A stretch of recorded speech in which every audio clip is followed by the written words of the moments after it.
नमस्कार दोस्तों 29 जनवरी 2025 सुबह के करीब 4 बजे संगम तट पर भगदड़ मचती है, जिसमें संगम घाट पर आराम कर रहे लोगों से ठोकर खाकर एक दूसरे पर लोग गिरते हैं और लाखों करोड़ों की भीड़ उन्हें रौंद कर आगे बढ़ जाती है, जिसमें 30 के करीब लोग मारे जाते हैं, जबकि 60 से अधिक लोग गंभीर रूप से घायल हो जाते हैं। पर यह भगदड़ सिर्फ एक जगह नहीं, यह भगदड़ 2 जगहों पर हुई थी। पहला संगम नोच पे और दूसरी घटना संगम के झूसी इलाके में घटित हुई थी, जहाँ पर भारी मात्रा में भीड़ द्वारा लोगों को कुचला गया और स्थानीय लोगों के मुताबिक यहाँ भी कई लोगों के मरने की खबर है, पर प्रशासन और मीडिया द्वारा इस खबर को दबा दिया गया। दोस्तों, लोगों के दर्द, उनकी पीड़ा सबको नज़रअंदाज कर दिया गया। यहाँ तक कि लोगों का आरोप है कि सरकार भगदड़ में हुई मौतों के आंकड़ों को भी छुपा रही है, जबकि कुछ न्यूज़ चैनलों का आरोप है कि प्रशासन दूसरी जगह हुए भगदड़ को दबा रही है। तो उसकी कहीं पर भी चर्चा नहीं की जा रही है, जहाँ भगदड़ में ट्रॉलियों से भर के लोगों के सामान उठाए जा रहे हैं और इस बात पर सोचने को मजबूर कर रहे हैं कि क्या सरकार मरने वालों की संख्या सच में छुपा रही है। दोस्तों, लोगों द्वारा प्रशासन पे यह गंभीर आरोप लगाए जा रहे हैं, जिसका प्रमुख कारण वीआईपी कल्चर था, जिसमें आम जनता को एक ही रास्ते से आने जाने का प्रबंध किया गया था,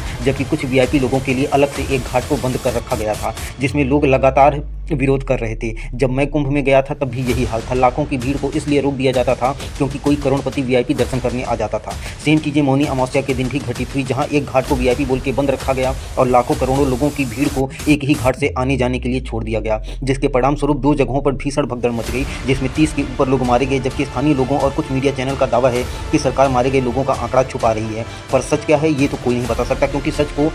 दबा दिया जाता है। खैर, जो भी हो, सरकार ने मृतकों को 25 लाख और घायलों का पूरा इलाज करवाने का जिम्मा लिया है। पर यहाँ पे एक बात मैं और ऐड करूँगा, जो न्यूज़ चैनल शुरू में महाकुंभ को पूछ भी नहीं रहे थे, जैसे CNN, अल जजीरा जैसे तमाम इंटरनेशनल मीडिया चैनल, पर जब से महाकुंभ में ये भगदड़ हुई है, उनके फर्स्ट पेज पे महाकुंभ को छापा जा रहा है। वो कहते हैं ना कि जब युद्ध होता है तब ऊपर चील और कौवे मंडराते हैं दावत खाने के लिए। इन हरामों के लिए हिंदुओं के पर्व भी ऐसे ही हैं। इन्हें मौका मिला क्योंकि प्रशासन ने लापरवाही की और लोग मरे। पर समस्या ये है कि गलती किसकी है, क्योंकि इसकी जिम्मेदारी कोई नहीं ले रहा है।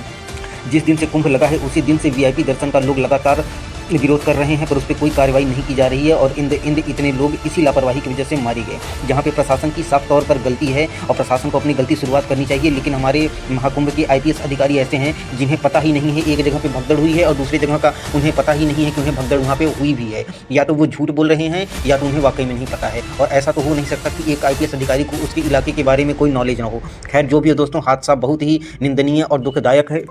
और कुंभ से निकल के आ रही वीडियो और उसके फ़ोटोज़ इतने ज़्यादा कष्टदायी हैं कि अगर आप उन्हें देख लो तो आपकी आंखों से खुद आंसू निकल आए। हालत कुछ ऐसी है, आप अंदाज़ा नहीं लगा सकते हो कि कुंभ में लोगों के ऊपर क्या बीती है, जब लाखों करोड़ों की भीड़ लोगों को रौंदती हुई आगे बढ़ गई। दोस्तों, बूढ़े बुजुर्ग तो उन्हें भागने का मौका ही नहीं मिला, वो तो वहीं पे दब के मर गए। क्योंकि देखिए, अगर किसी भी भगदड़ में हम फंसते हैं तो हमारा सबसे पहला टारगेट जो होना चाहिए वो होना चाहिए कि किसी भी परिस्थिति में हम गिरे ना, क्योंकि अगर भगदड़ में हम गिर जाते हैं तो नॉर्मल सी बात है, लोग हमें रौंद के चले जाएंगे, क्योंकि लोगों के अंदर आज के समय में इंसानियत नाम की चीज़ नहीं है। और ये जो हमारे देश में एक वीआईपी कल्चर चला हुआ है ना कि लाखों करोड़ों की भीड़ को एक जगह रोक दे सिर्फ एक वीआईपी आदमी, एक करोड़पति आदमी को दर्शन करवाने के लिए, तो मेरे भाई ऐसे वीआईपीओं के लिए सिर्फ एक ही बात कहूँगा कि तुम्हें ऐसे दर्शन से कोई लाभ नहीं मिलेगा। क्योंकि अगर तुम श्रद्धा वाली जगह पे अपने पैसे का, अपने पावर का रोब लेकर जाते हो तो एक बात याद रखो, ना भगवान तुम्हारी सुनेंगे और ना ही गंगा माँ सुनेगी। और जितने लोग मारे गए हैं उनका पाप भी इन नेताओं और उन वीआईपी लोगों के सर पे चढ़ेगा। तो याद रखना, कर्मा सबका पीछा करता है। और इस कुंभ में जो बड़ी लापरवाही हुई है, क्योंकि अभी मोदी जी कुछ दिन पहले